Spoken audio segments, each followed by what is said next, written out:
Welcome, everybody. It's so nice to see you for our second concert with Quatuor Diotima. And we have been having a great time all week. I'm joined here for a conversation with Leo Martellier. And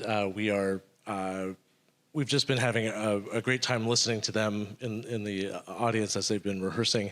And then, of course, last night's performance was wonderful. And we're looking forward to today's performance. So please join me in welcoming Leo. Thank you.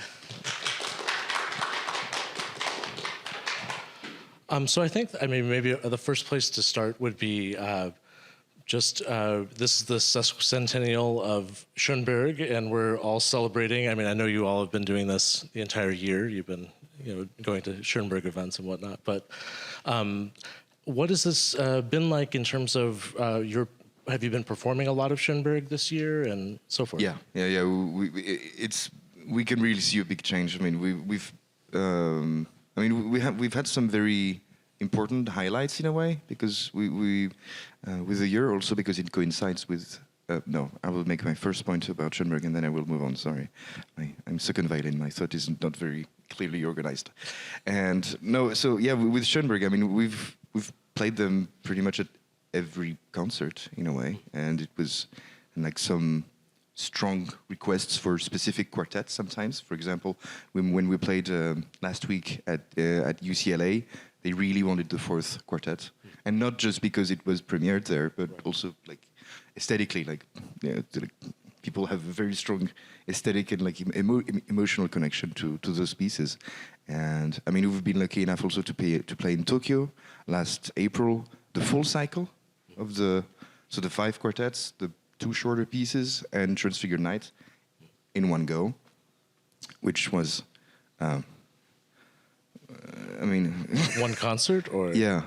We started at 2 in the afternoon and we finished at around 9 in the evening. So, yeah.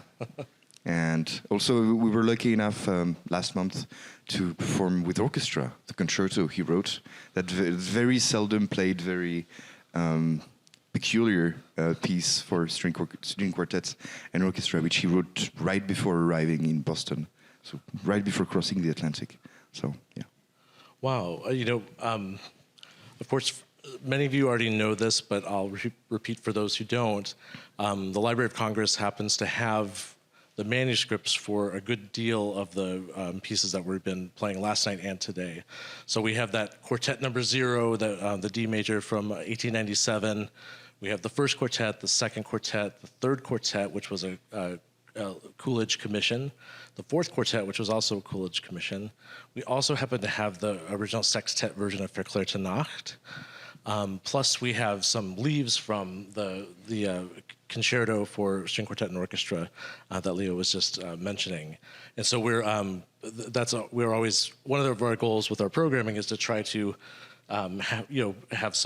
give life to some of our collection pieces. And so we're so thrilled that you're here and doing all of these works. And I don't feel as badly asking you to do so many of them now that I know that next time you could do a marathon in one concert, but that's what we'll do at I don't know what's after 150, but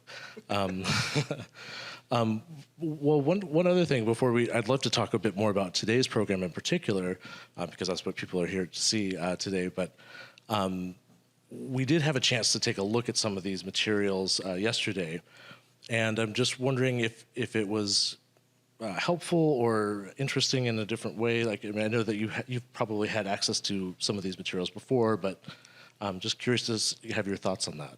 Yeah, maybe it's because I'm a complete nerd, but I'm really obsessed with manuscripts and musical manuscripts because you can see the speed of the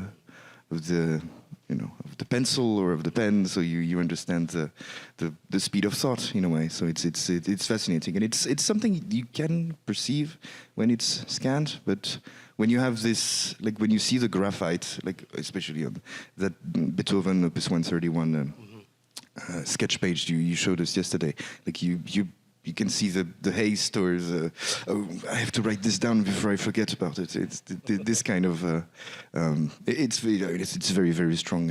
Yeah. feeling, and also the Schoenberg to see, because the distance between the quartet number 0 and the fourth quartet, there's 40 years of musical experience, and you also see that in the way he writes, in the precision, the steadfast quality of the writing towards the end, like in the third and fourth quartet, compared to like all the jottings and the blottings in the first quartet. So that's also, it's fascinating. Yeah. I mean, there's even in that Quartet Zero, I hope I'm not misstating this, but there were, I believe, some deletions of some variations and things like that that he wouldn't have done later, most likely. I mean, he would have been in a sketch, but he would have seen immediately. Okay, it's better to do with this, and yeah. Well, one of the I don't want to go out of order. So the program today starts with the third quartet, which was, again, a Coolidge commission. And I know that this one is particularly close to you, that you're interested in this. And it's, I think it's an incredibly exciting piece, and it is a 12-tone work, but if I hadn't said that, you wouldn't need to know that, or it wouldn't matter, I mean, in some way. But tell us what is it that you find most interesting about this piece? Well, first of all, Schoenberg has such a taste for ending movements. It's incredible, and the end of the quartet is so special. It dissolves, and it's like a door closing, and it's really magical. And then, I mean, as you said, it is 12-tone, but it's also one of his first 12-tone. So he's not so much obsessed with the combinatorial aspects of it, and he's more interested in the expressive, or you might even say expressionist quality of it, because as you said in the program notes, it's inspired by a picture of a pirate captain being nailed to his own ship, which was an image which haunted him in his childhood. And for him, the hammering quality of the eighth notes in the first movement, this incessant, perturbed quality, it's a childhood image in a way. So it's, he's not he's not very much an intellectual, less than we can imagine, because we think of Schoenberg as, he's the founder of 12-tone. I don't know. There is another side to it. He did say it's a method. It's not the thing itself, the 12-tone. And then the other thing I find fascinating is that this quartet was kind of modeled after Schubert's Rosamunde quartet, and to see how all the elements of the Schubert are there, but completely transformed in terms of the lyricism and the way the accompaniment and the main voice is always so clear in a way. And like step by step, if you have both scores next to each other, at first it seems completely different, because the first movement of Schubert is very melancholic, and it always drones out in a way. Whereas Schoenberg, the first movement of Schoenberg is always about giving some more energy. But when you look at the details and the type of material, it's exactly the same. So it's like the coin flip, Well, that's very interesting. I'm gonna have to take a closer look at that for sure. But one of the other things that not that we shy away from new music at the library. We have a lot of new music, and we do a lot of commissioning and whatnot. But this is not new music in the sense it is in the sense that it might be new to some people. But I mean, this is a century-old piece at this point, just about. And likewise with the Berg, which was about at the same to the lyric suite that we heard last night, written around the same time, I think, or a little bit earlier maybe. But there's this. I really liked your point about it not being there being a method. That is kind of the thing to understand about it, that it's not this sort of rigid, you put in input in and then you get something out that is what the music is. And I think you'll discover this as you hear this work, and also just the use of an ostinato as a this is something that we've listened to in music for a long time. So there's a historical awareness that's not trying to tear everything down. I think he's trying to build upon as opposed to move. I don't know, to tear away from it. If that makes sense. But, yeah, it's fascinating to look at this piece next to the Korngold, which is a piece that's about 20 years or so later, from 1946, and this work. I mean, I think it's a gorgeous piece. It's really beautiful work, and but we also happen to have the Korngold collection at the Library of Congress, and one of the cool things I thought was that we were able to pull out sketches for the work, plus the handwritten score, the first full draft of it, plus the parts that were used in the first performance of the piece, so that were also heavily annotated. So, what is your experience with? I mean, I'm assuming you played this piece before, and you you know it so well. It sounds so beautiful. Tell us a little bit about that in kind of this context. We should have spent 3 days looking at those parts, and because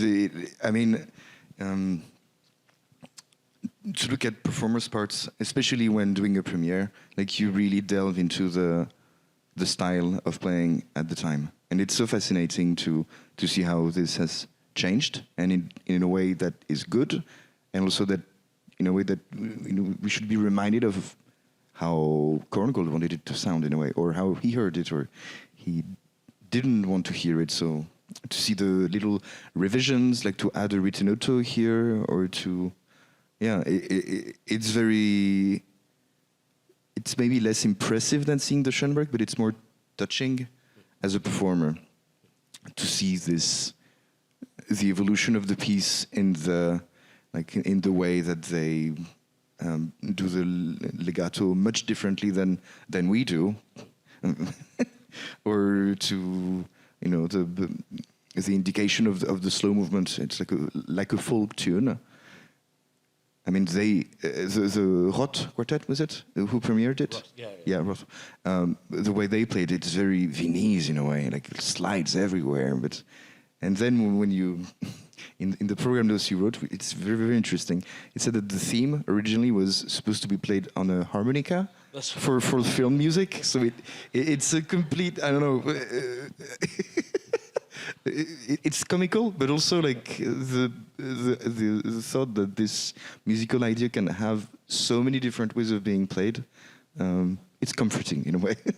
And what we're referring to there is that there's a transfer from this particular movement from the Seawolf, and so from the film music, and so Korngold had taken a break from writing for concert music for a while while he was focusing only on film scores, and especially during the war he was not. And so then when he came back to it, this was the first piece I think that he did after the war. He did the symphony in F sharp minor before, but yes, it's the second one or something. And so as he's coming back to it, he's still drawing on work pieces from his film repertoire, which was interesting in itself also, because that those are like pieces. It's not just cues with that have an affect and then they disappear or something like that. They're actual pieces kind of in there, and this one is doubled in length, but it's quite beautiful. But I think Korngold was just brilliant at being able to orchestrate, and especially when I use the word orchestrate, I don't mean necessarily speaking about a big orchestra, but just the way that one orchestrates for string quartet is like using all the different sonorities that you have available to you in a way that's really convincing and compelling. And I think that Korngold, like Schoenberg and Berg, and all these composers, were able to exploit that's a terrible word, to use in a way that was just extremely musically effective and affecting, I think. Yeah. And also, I mean, I'm not sure did they meet, Korngold and Schoenberg? I think so. Yeah, okay. No, because, I mean, probably in Vienna at first, and because Korngold he was a child prodigy, and he was under the tutelage of Mahler when he was 11, and he ended up singing in the premiere of the Symphony of 1000 in Munich in 1910, and then he had his first commission when he was 13 or something. I mean, it's absolutely crazy. But he had a very, very strong knowledge of string instruments because of when you're a very clever and sensitive 10-year-old and there you are surrounded by 1,000 musicians and like of course this is gonna stick with you. And yeah, I mean it's fascinating. Yeah, and to be surrounded by great musicians as there were so many in, and still are so many in Vienna at the turn of the century. I mean, including Kulisch, of course, but yeah. Yeah, no, it's all these characters are fascinating in the way that they interacted too, for sure. I think, you know, we had these two works. The Schoenberg third and fourth quartets and the Berg all have 12-tone components, not necessarily entirely dodecaphonic, but one of the more kind of out there works really is the first quartet of Schoenberg, I think, and that's in a way that's not. There's a certain almost conservative element to the third and fourth quartets comparatively when you look at the first, but the first one is a tonal work. So what do you feel that way? Yeah. I mean, it's much more uncompromising. How do you say uncompromising? Yeah. Than many other of his works, and because he, you know, in the 12-tone works like the third and fourth quartet, it's a way of playing with the music in a way. But with the first quartet, he really tries to answer a question which he takes very personally, is how do you write a big structure? Like, how do you unify the symphony and the sonata together, basically? And I mean, I'm saying symphony as the four-movement structure of like allegro, some kind of minuet or fast movement, slow movement, and last movement. And yeah, so, and it was a huge preoccupation for him at the beginning of his life.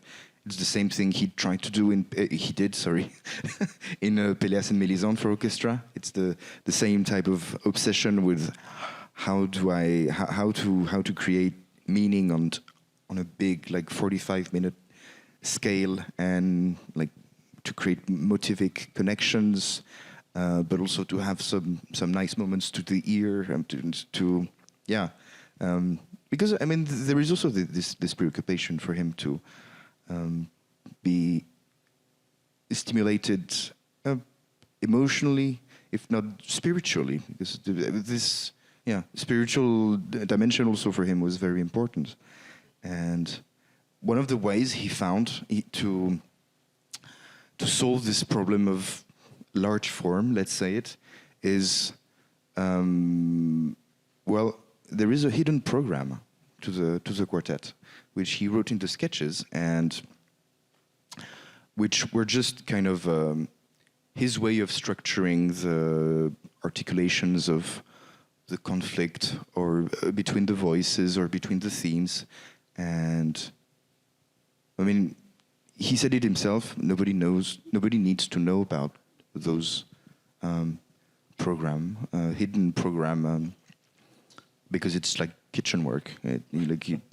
But the final product is abstract. I mean, it's pure music in a way.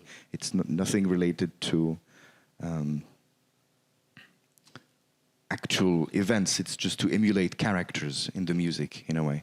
And that's also why the piece makes such a strong impression, because everything is so full of character. Like it's sometimes unbearable. I mean, I remember the first time I played that piece. You know, you don't stop playing for 45 minutes. You can't take breaks. You can't tune. You're there with 35 pages to play, and God knows how many notes, and there is a lot of them, and you see what happens, and you try to find your energy, and it's a monstrous piece, really. Yeah, it's so daring because he nails it. Well, yeah, I mean, his colleagues thought highly of it, and there's an element here, something you said about the program component. I think this is worth sussing out a little bit, just because it's he would still do these these kinds. We talk about them as programs, but they're not programs in the sense of descriptive narratives of like even like the piano concerto. There's this narrative component that's just more just like a description of something that's maybe banal or interesting in some way, but is not.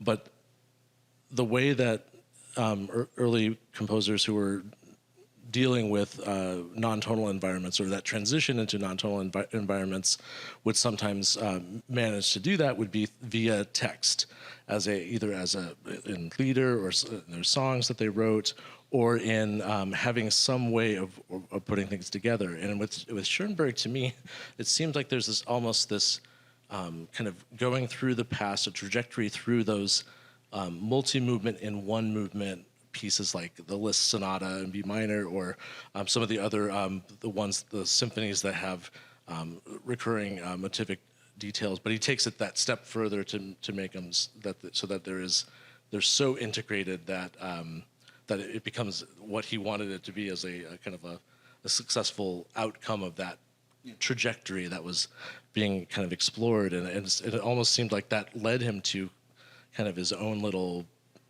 Like he had to do that. It feels like he had to do that in order to kind of move on. From Yeah. Exactly. I mean, there is a great book by, I think it's Alan Forte. It's called the early works of Arnold. No, that's Walter not. Frisch? Yes, sorry, Walter Frisch. Yeah. And he talks about those issues which Schoenberg had, because he always had issues with music, and early in his life, he wrote like those like sprawling the Gurre-Lieder. I mean, it's how can you conceive this? It's impossible. In Pelléas and Mélisande, which is also for a huge orchestra, and this quartet, he tried to take Beethoven, Mozart, Brahms, Mahler, and to do better than them, in a way. I mean, not willingly like to humiliate them, but he saw himself as, I mean, he was like in this dynasty, and so in order to go beyond that, in order to go beyond them, he had to integrate them completely. And then when he was done with that, well, that's atonality. That's the 6 little pieces, and the use of text, as you said. Yeah. Well, so needless to say, you're in for a very fascinating program today. I really think that you're going to, as much as I think one of the things I just would want to just emphasize is that in some ways this is just showing Schoenberg as a romantic, and I find his music very relatable in a visceral sort of a way. In addition to it being incredible the way that he put it together, and he always makes that point. I don't want you to care about how I put something together. I want you to care about what it actually is that he created. And so I think that that's a good set of pieces, and the Korngold's kind of a different type of beast, but at the same time it has like, I think of like the scherzo movement. There's like certain elements that echo with there is also definitely an edge to the Korngold. Yeah. Also because you have this mock 12-tone thing in the very beginning of the Korngold, with like those weird angles to the melody. Yeah. But it just stays at that. He doesn't like it's cute for him to play around with that, but he does the usual Korngold that we know. Yeah. But yeah, I mean, about Schoenberg, the romantic. I mean, yesterday evening when we played the 4th quartet, I mean, it was crazy because it is. I'm not going to say it's not ugly. It's, I mean, the music I'm talking about. It's not. It's visceral, as you say, but on those instruments, it takes such an aura in a way, like every chord, however dissonant brackets, you might think, like they resonate and they blend. I mean, it's also something that makes the concert that we hear so special to us, just because, to play such fascinating music on such fascinating instruments, it multiplies the effect in a way. How long did it take you to get used to? For those who don't know, they're playing on our Stradivari instruments. So this, as they did last night, and they've been here since Tuesday, working each day for many, many hours. And how long did it take you to feel comfortable with them, or I mean, is that the right word? I mean, I'm not sure. It is to feel comfortable, but also to tame those instruments, because they're also very, very full of character. It's because they've been here since 100 years or something. Since the late 30s. Yeah. And ever since, they've been only played by the very best musicians of the world. So you have to step up to the game in a way. Which is incredibly intimidating, but it also means that you need to know what you want to do, and for every note, because otherwise, like if you press just a bit too much, or like if you let go just a bit, it's like I don't know, it's like you're riding on a horse and you kick it a bit too hard, and it's like, no,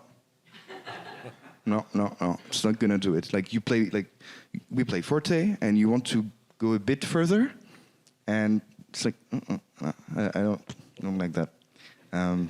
But I mean, it is fascinating, and I mean, every hour we learn 10 more things about the instrument. That I mean, in my head, that's how it goes. But like, yeah, like we understand pretty quick. Like we understood pretty quickly what those violins are about, like what those individuals are about in a way. And then we try to get there, with our means. But yeah, it's. From my perspective in the audience, just sitting in the back, it felt like it was a very quick kind of. You accommodated very quickly, and you seemed to react to each other well. I mean, just in a way that to create these blends. And I know, to quote your one of your favorite reviews, you're loud. What I mean by that is he'll have to tell you about that. But there's this big sound though that you get that is not everybody gets this sound, and I think it's a wonderful in a very non-crass sort of way. It's still a string quartet, but yes. Yeah. I mean, yeah, we since we do a lot of new music and 20th century music, we're not afraid of getting there. Also because we know how to produce volume without making it crass. Sorry. No, I have this sentence in my head. Sorry about that. But, in any case, I think I wish that we these instruments can't leave the library, so we're only able to do performances here, and we're so glad that you were able to come for these extra days and be able to spend this time with us to, Why are you thanking us? Well, I guess we're all the beneficiaries. So. Well, maybe just before I know you need to have a chance to grab a bite here or something like that. But before we get going here with the concert, maybe you can tell me a bit more about what the quartet has coming up. What else are you doing? What types of things do you have on the horizon? Well, we're currently recording the last Beethoven quartets, and so we started that about a year ago, and we're finishing in December. So that's going to be out in 27 probably. And we're also working with the Bärenreiter music editions, because we'll be the first quartet to record those on the new edition. So that's very interesting, because it's a great work. Are there significant differences that you're finding, or things that are? Yeah. In each quartet there is a couple of moments. And also we're preparing for our 30th birthday in 26, so with lots of premieres, but also some very interesting new projects. We're getting into the full Zemlinsky cycle now, So yeah, that's going to be fascinating. And then a bit closer, next week we're playing with orchestra, a piece by Helmut Lachenmann, which is the Tanzsuite. So it's a series of dances around the German anthem. It's very complex, but also very full of very much full of humor. I love that composer. By the Yeah. way, I was able to spend a little bit of time with him. And he's Yeah. He also as fair and he's he's so again like one of those people full of life and just like shining with anecdotes and yeah. And then early November also we play with Thomas Adès, so that's going to be very interesting. We play the Copland Sextet and also some Kortag and some Ives as well. Which Ives? We do the Largo. I played the Largo for clarinet trio. Oh. Yeah. So yeah. Wonderful. Well, I'm going to let you go so that you can have a chance to get ready for the concert. But thank you so much for speaking with me, and it's such a pleasure to have you here again.